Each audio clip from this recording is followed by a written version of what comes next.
Hey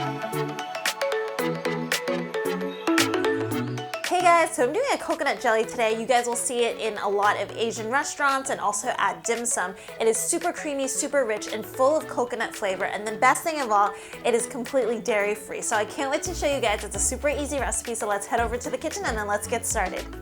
Okay, so I have about 3/4 of a cup of water, maybe a little bit more, and I'm putting it into the pan along with 8 tablespoons of agar flakes. Now, if you guys are using agar powder, that's gonna be a slightly different amount. I'll try to kind of put a link down below to that. So you're just gonna stir that around and then bring that to a boil and then lower it down to a simmer and put a cover on it.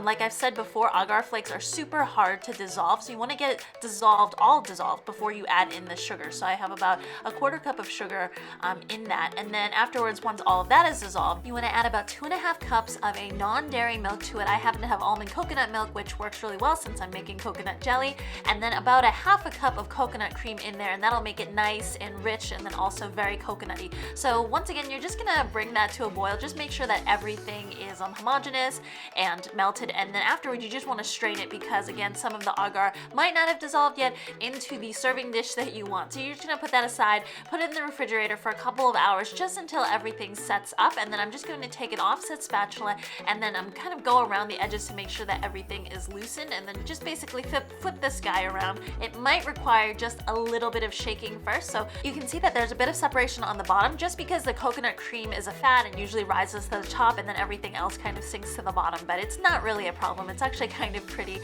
So I'm just going to take a knife and then just cut around so that I get nice flat edges, and then you can kind of divide it up the way that you want. The way that I see it usually in dim sum or served in restaurants is that they kind of have these big kind of square blocks for the coconut, and you can see I'm just carefully, I mean it's a pretty solid thing, but I'm carefully taking a spatula and then moving that. So some of my pieces actually turned out, you know, homogeneous, so it's one solid color, which is actually more traditional, but that's because the traditional method uses more of like the milk and the cream and everything else stays together because it's more fatty. But I also had some pieces in the middle where there was a complete separation, and I actually find that these are quite pretty as well. So I just wanted to let you know that in case this happens, because we did use kind of almond milk as well as some coconut cream, so they're kind of different in weights as well, that there might be some separation on your part, but it's still going to be super pretty and super delicious to eat.